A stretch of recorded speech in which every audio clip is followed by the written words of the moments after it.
Welcome to genius classes માં હું અતુલ પટેલ તમામ વિદ્યાર્થી મિત્રો હાર્દિક સ્વાગત કરું છું.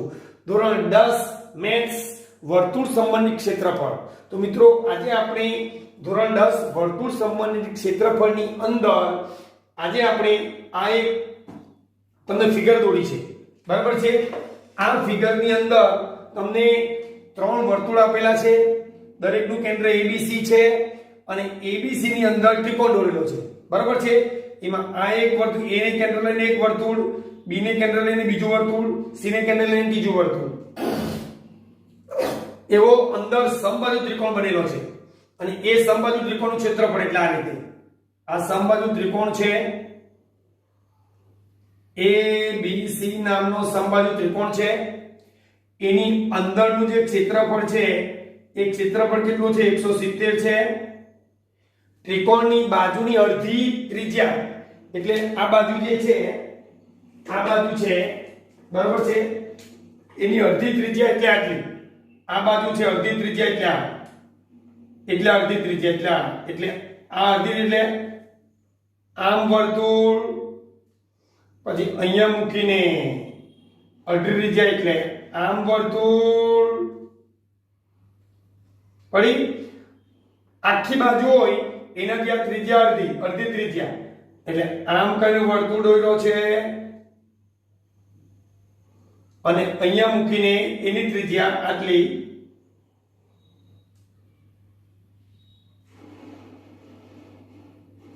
આ ટાઈપનો વર્તુળ દોરેલો છે, બરાબર છે. એટલે આ રીતે આખી જેટલી બાજુ છે એનાથી અડધી ત્રિજ્યા વાળા A B C ને કેન્દ્ર લઈને ત્રણ વર્તુળ દોરેલા છે. આમાં સમબાજુ ત્રિકોણમાં, સમબાજુ ત્રિકોણની અંદર, બરાબર છે. તો આપણે મિત્રો શોધવાનું છે કે રંગીન પ્રદેશનું ક્ષેત્રફળ શોધવું, બરાબર છે. આપણે સમબાજુ ત્રિકોણ છે, બરાબર. આ રીતે A ને B ને C ને કેન્દ્ર લઈને A ને કેન્દ્ર વર્તુળ, B ને કેન્દ્ર લઈને વર્તુળ, C ને કેન્દ્ર વર્તુળ દોરેલું છે, બરાબર છે. અને ટોટલ ABC નું ક્ષેત્રફળ 170. ત્રિકોણની બાજુની અડધી બાજુ ત્રિજ્યા એટલે આખી બાજુ હોય તો આ ત્રિજ્યા કેટલી? અડધી, બરાબર. પ્રત્યેક કેન્દ્રને હોય કેવા વર્તુળનું દોર્યા છે, એવા ત્રણ વર્તુળ દોર્યા છે. તો રંગીન પ્રદેશનું ક્ષેત્રફળ શોધવું, બરાબર છે. તો રંગીન પ્રદેશનું ક્ષેત્રફળ એટલે મિત્રો શું કરવાનું? આપણે જોજો, બહુ સિમ્પલ દાખલો છે. અહીં લખવાનું કે પહેલા તો રંગીન પ્રદેશનું ક્ષેત્રફળ એટલે આપણે ત્રિજ્યા આ બાજુ શોધવી પડે. આ ત્રિકોણ ABC છે, આ છે ત્રિકોણ ABC. આ ત્રિકોણ ABC કયો છે? સમબાજુ. એટલે મિત્રો પહેલા આનું ક્ષેત્રફળ કેટલું છે? 17 છે. આનું ક્ષેત્રફળ કેટલું છે? 170 છે. હવે 170 પરથી એને પહેલા મિત્રો બાજુ શોધવી પડે, બાજુ BC શોધવી પડે. તો બાજુ BC કઈ રીતે શોધીએ?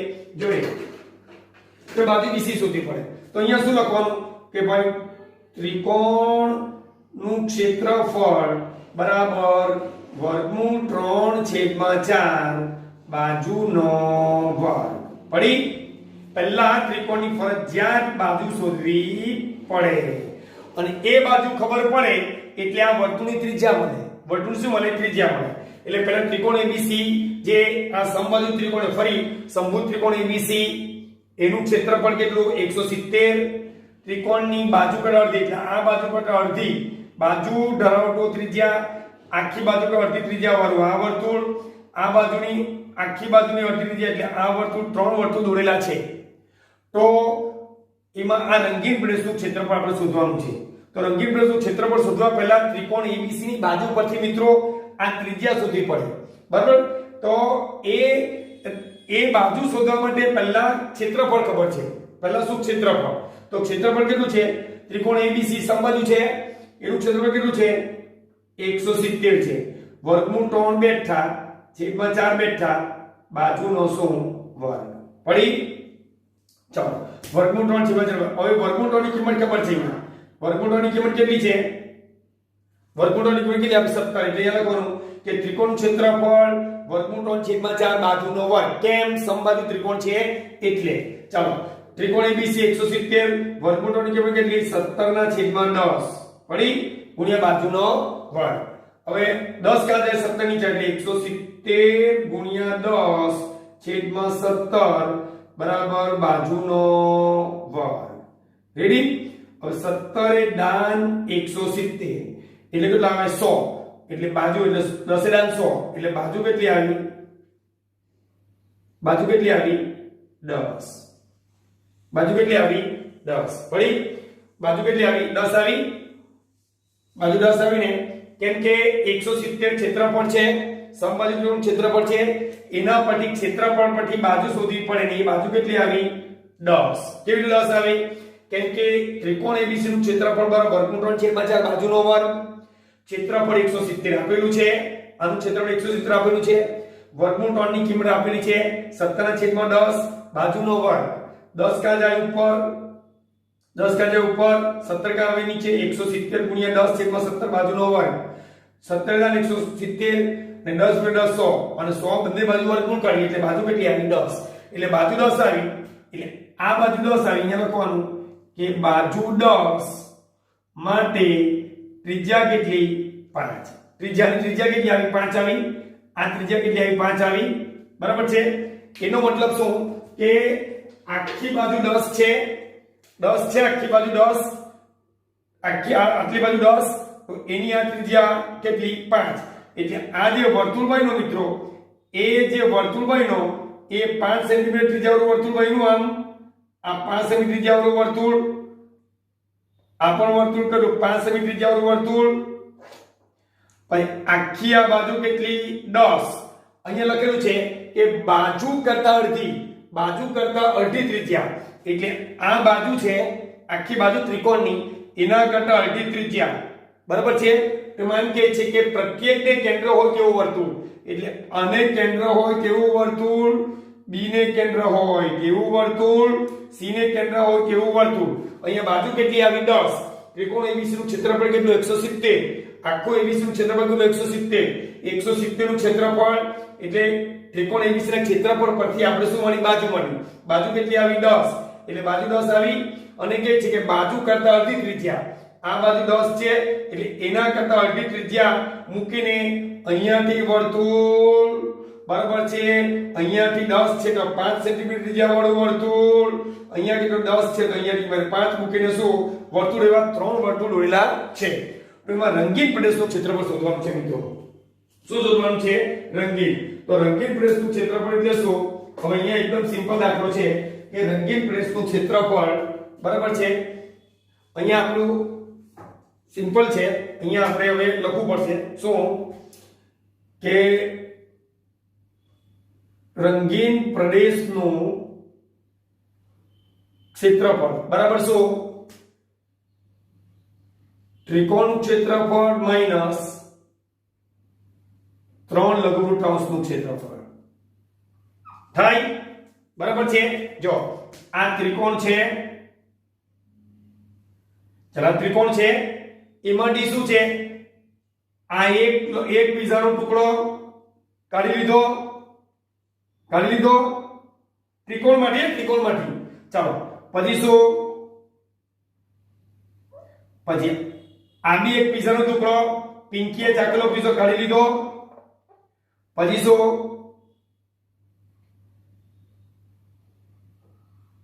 આ એક ત્રીજો પીઝો કાઢી લીધો સોરી આ રીતે એક આ ત્રીજો પીઝો કાઢી લીધો એટલે આ જે ભાગ આવ્યો રંગીન પ્રદેશ ક્ષેત્રફળ આવ્યું એનો મતલબ શું આખા ત્રિકોણમાંથી 1 2 ને 3 લઘુવૃત્તાંશ બાદ કરવાના બરાબર છે આખા લઘુવૃત્તાંશમાંથી કેટલા બાદ કરવાના એટલે ફરી એકવાર જો આ કોણ છે ત્રિકોણ છે એમાં આ એક લઘુવૃત્તાંશ બરાબર છે આ બીજો લઘુવૃત્તાંશ આ શું ત્રીજો લઘુવૃત્તાંશ એટલે આ એક પીઝાનો ટુકડો આ બીજો પીઝાનો ટુકડો આ ત્રીજો પીઝાનો ટુકડો બાદ કરે આમાંથી ત્રિકોણમાંથી 3 નંબર બાદ કરે તો શું રંગીન પ્રદેશનું ક્ષેત્રફળ આવે એકદમ શોર્ટકટ દાખલો છે મિત્રો એકદમ સિમ્પલ અને એકદમ ઈઝી દાખલો છે બરાબર છે તો 3 લઘુ વૃત્તાંશનું ક્ષેત્રફળ મારી પાસે મિત્રો જગ્યા ઓછી છે એટલે હું શું આ રીતે દાખલો ગણું છું બરાબર છે તો રંગીન ત્રિકોણનું ક્ષેત્રફળનું સૂત્ર શું આવ્યું 170 છે આ ત્રિકોણ ABC નું 170 આપેલું છે એટલે અહીંયા 170 લખી દેવાનું ત્રિકોણનું ક્ષેત્રફળ આખા ત્રિકોણનું ક્ષેત્રફળ એટલે અંદરનો એરિયા અંડર એરિયા 170 છે, બરાબર છે. 3 લઘુત્તમ શું પિંકી ચક્ર બીજો સૂત્ર શું પાઈ r સ્ક્વેર થીટા છેદમાં 360. રેડી? ઓકે, બરાબર છે. ચાલો હવે 170 રેડી ને -3. ચલો પાઈ કેટલો 22 ના છેદમાં 7. પાઈ કેટલો 22 ના છેદમાં 7, બરાબર છે. પાઈ કેટલો 22 ના છેદમાં 7. રેડી ને પાઈ કેટલો 22 ના છેદમાં 7, બરાબર ને.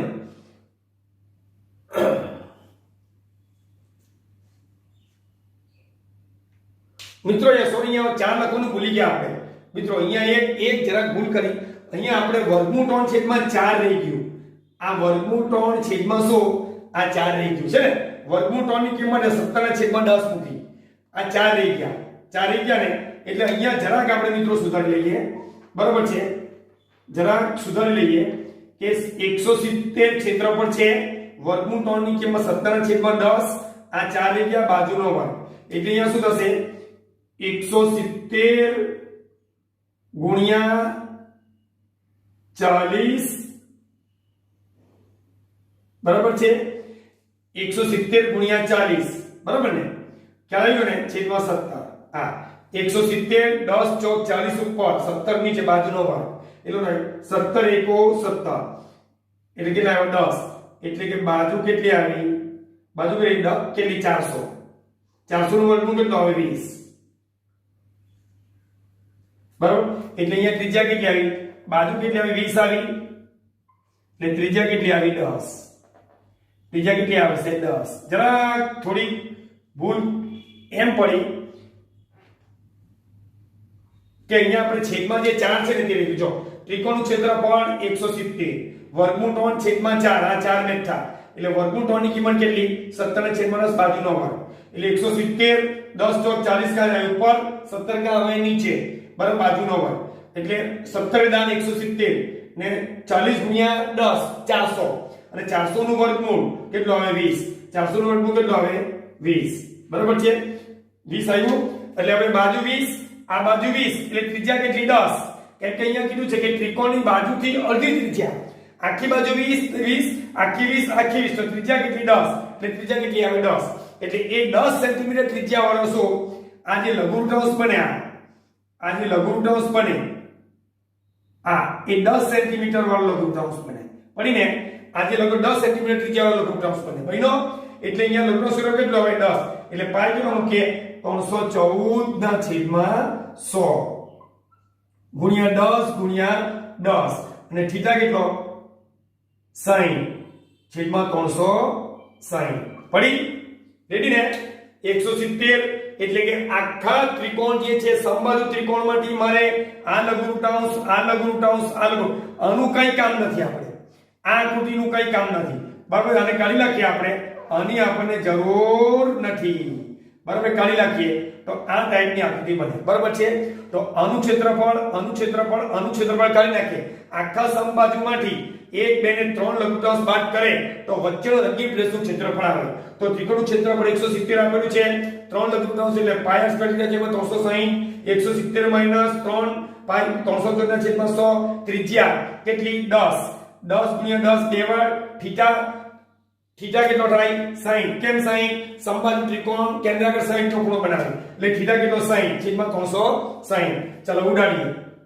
જોજો મિત્રો હું જરા અહીંયા લખીશ, જગ્યા મારી પાસે ઓછી છે, બરાબર. કેટલો 170 બેઠો માઈનસ જો ઉડાડીએ. હવે 100 ગયા, બરાબર છે. બિંદુ 6 6 36 આવ્યા બિંદુ. હવે 3 દુ 6 રેડી અને 157 દુ 314 પડી એટલે શું થાય 170 જો આવડી એટલે કેટલા આવ્યા 157. કેટલા 157 એટલે શું રંગીન પ્લેસનું ક્ષેત્રફળ કેટલું આવ્યું 13 સેન્ટીમીટર સ્ક્વેર. કેટલું આવ્યું 13 સેન્ટીમીટર સ્ક્વેર. રેડી? ખ્યાલ આવી ગયો? સમજ પડી ગઈ ને. એટલે આ રીતે આવ્યું કે ત્રિકોણનું ક્ષેત્રફળ 170 છે.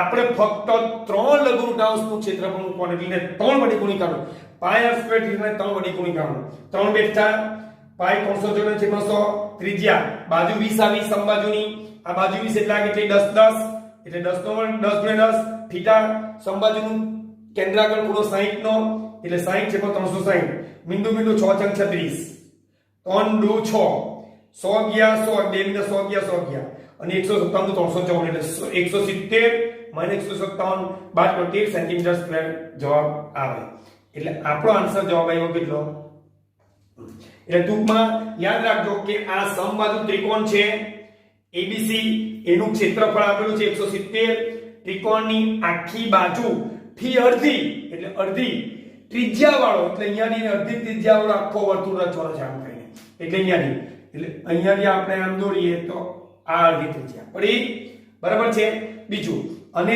આ 10 છે એટલે આની અડધી આટલા એટલે અહીંયાથી લઈને આપણે આમ પડી પછી આની ત્રિજ્યા અને ત્રિજ્યા એટલે અહીંયાથી લઈને આપણે મિત્રો આમ એટલે આ રીતે આખા 3 વર્તુળ દોર્યા એની અંદર હવે એમ કહે છે કે એની અંદર આ જે રંગીન પ્રદેશનું ક્ષેત્રફળ શોધો એટલે પહેલા તમારે શું કરવું પડે આ ત્રિકોણ ABC નું જે ક્ષેત્રફળ છે 170 એ ક્ષેત્રફળ પરથી બાજુ શોધવી પડે અને એ બાજુ પરથી જે અડધી ત્રિજ્યા આવે તે લઘુત્તમાંશનું ક્ષેત્રફળ આવે સોરી લઘુત્તમાંશની ત્રિજ્યા આવે બરાબર એટલે ત્રિકોણ ABC નું ક્ષેત્રફળ કેટલું વર્ગમૂળ 3/4 બાજુનો વર્ગ કેમ કે સમબાજુ ત્રિકોણ છે એ પહેલા એવું લખેલું છે બરાબર ત્રિકોણનું ક્ષેત્ર 170 વર્ગમૂળ 17/10 બાજુ કેટલી શોધવાની છે એટલે બાજુનો વર્ગ ને 4 એટલે 170 10 ઉપર આવે અને 17 કા આવે નીચે એટલે કે 170 ને 10 ચોક 40 40 કા જાય ઉપર અને 17 કા આવે નીચે બાજુનો વર્ગ આ બેઠો એટલે અહીંયા 17 દાન 170 નીચે 17 બરાબર છે આ 170 છે એ તમને અહીંયા દેખાય નહીં બરાબર છે આમ 17 દાન આમ છે 17 દાન 170 40 ગુણ્યા 10 કરો 400 બાજુનો વર્ગ 400 એટલે 400 બંને બાજુ વર્ગમૂળ કેટલા 20 એટલે બાજુ 20 આવી હવે આ બાજુ 20 તો આ ત્રિજ્યા કેટલી થઈ 10 10 એટલે અહીંયા જે લઘુત્તમાંશનું ક્ષેત્રફળ ત્રિજ્યા કેટલી આવી 10 આવી એટલે હવે ત્રિકોણ સમબાજુમાંથી મારે રંગીન પ્રદેશનું ક્ષેત્રફળ શોધવું હોય તો આ લઘુત્તમાંશ એટલે 3 લઘુત્તમાંશ બાદ કરવાના ત્રિકોણનું ક્ષેત્રફળ -3 લઘુત્તમાંશ ત્રિકોણનું ક્ષેત્રફળ કેટલું 170 આખાનું ક્ષેત્રફળ 170 આપેલું છે -3 લઘુત્તમાંશ એટલે 3πr² 360 170 - 3π કેટલો 314/100 ત્રિજ્યા કેટલી 10 આ લઘુત્તમાંશ ત્રિજ્યા કેટલી 10 ગુણ્યા 10 તેનો 3 એટલે આના આખાનો જવાબ આવે 170 - આનો જવાબ 157 એટલે 13 સેન્ટીમીટર સ્ક્વેર આવે છે બરાબર છે મિત્રો ચોક્કસ સમજ પડી ગઈ બરાબર ને યસ ઓકે થેન્ક યુ ચાલો મિત્રો તો આજે બીજો દાખલો ગણીએ આપણે આ બીજો દાખલામાં એક ચોરસ છે એક રૂમાલ છે એક ચોરસ રૂમાલ છે રૂમાલ પર 7 સેન્ટીમીટર ત્રિજ્યાવાળા 9 વર્તુળાકાર ભાગ છે એટલે કે 7 સેન્ટીમીટર ત્રિજ્યાવાળા એટલે આ રીતે આ 7 સેમી ત્રિજ્યાવાળું વર્તુળ આ 7 સેમી આ 7 એટલે 7 અને 7 તો એનો વ્યાસ કેટલો થયો 14 થયો આ વ્યાસ કેટલો 14 થયો વ્યાસ કેટલો 14 થયો એટલે એક ચોરસ હાથ રૂમાલ છે એની અંદર 7 સેમી ત્રિજ્યાવાળા 9 વર્તુળ છે આ ચોરસની અંદર 7 સેન્ટીમીટર ત્રિજ્યાવાળા 9 વર્તુળ છે 9 વર્તુળ છે એમાં 1 2 3 4 5 6 7 8 9 9 વર્તુળની ભાત બનાવી છે 9 વર્તુળની શું ભાત મતલબ કે ડિઝાઇન બનાવી છે તો હાથ રૂમાલના બાકીના ભાગનું ક્ષેત્રફળ શોધો તો હાથ રૂમાલનો ભાગ જે છે આ રીતે ચોરસ ભાગ છે આ રીતે ચોરસ ભાગ છે બરાબર છે એની અંદર એમ કહે છે કે આ 7 સેમી ત્રિજ્યાવાળું આ 7 સેમી ત્રિજ્યાવાળું આ 7 સેમી અને આ 7 સેમી બરાબર છે એટલે આ 7 આ 7 આ 7 આ 7 આ 7 આ 7 એટલે એ 42 સેન્ટીમીટર બાજુવાળો ચોરસ બને બરાબર એમાં આ બીજો વર્તુળ આ બીજો વર્તુળ અને આ બીજો વર્તુળ એમ કરીને 1 2 3 4 5 6 7 8 9 વર્તુળ બનાવ્યા છે હવે આ જે રૂમાલ ચોરસ છે તો એની બાજુ કેટલી થાય ચોરસ હાથ રૂમાલ છે 7 સેમી ત્રિજ્યાવાળા 9 વર્તુળ 1 2 3 4 5 6 7 8 9 વર્તુળાકાર ડિઝાઇન બનાવી છે અંદર આ રીતે તો હાથ રૂમાલના બાકીના ભાગનું ક્ષેત્રફળ એટલે બાકીનો ભાગ એટલે કયો મિત્રો આ ભાગ બાકીનો ભાગ એટલે કોણ આ ચોરસ ભાગ અને વર્તુળ ભાગ કાઢી નાખો એટલે આ બાકીનો ભાગ એટલે કયો આ ભાગ મિત્રો આ બાકીનો ભાગ એટલે કયો? આ ભાગ. તો ટૂંકમાં રંગીન પ્રદેશનો ભાગનું ક્ષેત્રફળ શોધો. ટૂંકમાં શું? રંગીન પ્રદેશ. આ રંગીન પ્રદેશ એટલે ચોરસની અંદર અને વર્તુળ સિવાયનો ભાગ, રંગીન પ્રદેશનું ક્ષેત્રફળ. તો મિત્રો હવે મને કહેવું કે એ ચોરસની બાજુ કેટલી થઈ? આ ત્રિજ્યા કેટલી? 7. આ ત્રિજ્યા 7, બરાબર. આ ત્રિજ્યા 7, આ 7, આ 7, આ 7. તો આખી ચોરસ કેટલી થાય? 7 × 14 વ્યાસ એટલે 14 ટાલી 42 સેન્ટીમીટર બાજુ થાય. પડી? એટલે આખા ચોરસ જે છે તે 42 સેન્ટીમીટર બાજુ વાળો ચોરસ બને. કેમ? ત્રિજ્યા 7 એટલે આટલું 7 અને આ 7. પડી? 7 7 થાય, બરાબર ને? એક નાની પતલી બોલ લઉં છું. એટલે આ કેટલું થાય? 7. આ કેટલું? 7. આ કેટલું? 7. આ કેટલું? 7. આ કેટલું? 7. આ કેટલું? 7. માટે વ્યાસ કેટલો બને? 42 વાળો બને. અને આ બી કેટલો બને? 42 વાળી બને ને? 42 સેન્ટીમીટર બાજુ વાળો ચોરસ બને. અને એ ચોરસની અંદર 9 વર્તુળાકાર ભાગ છે. એ ચોરસની અંદર શું? 9 વર્તુળાકાર ભાગ છે, બરાબર છે? એટલે આ જે ચોરસ બન્યો, આ જે ચોરસ બન્યો, ચોરસની અંદર ચોરસનું નામ આપેલું છે કે ABCD. ચોરસની અંદર 7 સેમી ત્રિજ્યા વાળો એટલે કે 14 સેન્ટીમીટર વ્યાસ વાળો 9 વર્તુળની ડિઝાઇન બનાવેલી છે. તો હા તમારા બાકીના ભાગનું ક્ષેત્રફળ એટલે અહીંયા લખવાનું કે રંગીન પ્રદેશનું ક્ષેત્રફળ બરાબર શું? ચોરસનું ક્ષેત્રફળ માઈનસ 9 વર્તુળનું ક્ષેત્રફળ. પડી? આખા ચોરસમાંથી 9 1 2 3 4 5 6 7 8 9 વર્તુળ કાઢે તો રંગીન પ્રદેશ ક્ષેત્રફળ આવી જાય. ખ્યાલ આવી ગયો? નહીં પડી? જો આ જે ચોરસ છે, બરાબર છે, એમાંથી આ વર્તુળ કાઢી નાખ્યો, આ બીજો વર્તુળ કાઢ્યો, ત્રીજો વર્તુળ કાઢ્યો, તો આટલો ભાગ બચ્યો. આ ચોથો, પાંચમો, છઠ્ઠો, સાતમો, આઠમો અને નવમો 9 વર્તુળ કાઢી નાખ્યા. બધા વર્તુળ કાઢી નાખ્યા તો ખાલી ફક્ત બનશે શું? આ જે તે ભાગ બનશે. એટલે અહીંયા લખવાનું કે ચોરસ રૂમાલના બાકીના ભાગનું ક્ષેત્રફળ એટલે કે રંગીન પ્રદેશનું ક્ષેત્રફળ બરાબર આખા ચોરસનું ક્ષેત્રફળ માઈનસ 9 વર્તુળનું ક્ષેત્રફળ. શું થાય? આખા વર્તુળનું ક્ષેત્રફળ માઈનસ 9 વર્તુળનું ક્ષેત્રફળ થાય. એટલે કે આખા ચોરસમાંથી 9 વર્તુળ કાઢી નાખે તો રંગીન પ્રદેશનું ક્ષેત્રફળ આવે. બરાબર છે? ચાલો, તો રંગીન પ્રદેશનું ક્ષેત્રફળ એટલે શું? ચોરસનું ક્ષેત્રફળ એટલે કઈ બાજુ? લંબાઈ ગુણ્યા લંબાઈ અને વર્તુળનું 9 ગુણ્યા પાઈ r સ્ક્વેર. બરાબર છે? આખા વર્તુળનું ક્ષેત્રફળ શું? પાઈ r સ્ક્વેર. એવા 9 1 2 તો 9, બરાબર. લંબાઈ કેટલી? 7 સેમ એટલે 7 ને 7 14, 7 એટલે 7 ને 7 14, 14 એટલે 14 ગુણ્યા 42 થાય ને? 42 લંબાઈ ગુણ્યા પોળા 42. હવે 9 પાઈ કેટલો? 22/7. ત્રિજ્યા કેટલી? વર્તુળની ત્રિજ્યા કેટલી? 7 એટલે 7 ગુણ્યા 7. રેડી? 42 કેટલો થાય? 1764. 42 ગુણ્યા 42 બંનેનો ગુણાકાર કેટલો? 1764. 7 ગયો 7 ગયો. હવે 22 ગુણ્યા 9 ગુણ્યા 7 કેટલા થાય? 1386. કેટલા થાય? 1386. 42 ગુણ્યા 42 1764. 7 ગયા 22 ગુણ્યા 7 ગુણ્યા 9 કેટલા થાય? 1386. અને 1386 1764 માઈનસ 1386 બરાબર શું થાય? 378 સેન્ટીમીટર સ્ક્વેર. બાદબાકી કરવાની તમારે. બરાબર છે? તો એકદમ સિમ્પલ, વેરી સિમ્પલ, એકદમ ઈઝી, સરસ મજાનો દાખલો છે કે એક ચોરસ હાથ રૂમાલ છે તમારો, એની અંદર 7 સેમી ત્રિજ્યા વાળા એટલે કે 14 સેમી વ્યાસ વાળા 9 વર્તુળની ડિઝાઇન ભાત દોરેલી છે. બરાબર? તો હાથ રૂમાલના બાકીના ભાગનું ક્ષેત્રફળ શોધો. તો આ ચોરસ તો ટોટલ 14 વ્યાસ એટલે 7 ને 7 14 એટલે 42 સેન્ટીમીટર ચોરસ છે. એમાં 1 2 3 4 5 6 7 8 9 વર્તુળ કાઢી નાખો તો રંગી બાકીનો ભાગનું ક્ષેત્રફળ આવે. તો રંગીન પૃષ્ઠનું ક્ષેત્રફળ બરાબર આખા ચોરસનું ક્ષેત્રફળ -9 વર્તુળનું ક્ષેત્રફળ. બરાબર, એકદમ ઈઝી શોર્ટકટ દાખલો. બરાબર છે. ચોરસનું ક્ષેત્રફળ લંબાઈ ગુણ્યા લંબાઈ 9, વર્તુળનું ક્ષેત્રફળ કેટલું πr². લંબાઈ કેટલી 42 ગુણ્યા 42 9, પાઈ 22 ના છેદમાં 7, ત્રિજ્યા કેટલી 7 ગુણ્યા 7 7 7 22 ગુણ્યા 9 ગુણ્યા 7 કેટલો 1386 અને 42 ગુણ્યા 1764 એની બાદબાકી 378 આવે. તો આશા રાખું છું ચોક્કસ તમને આ દાખલો આવડ્યો હશે. Thank you very much.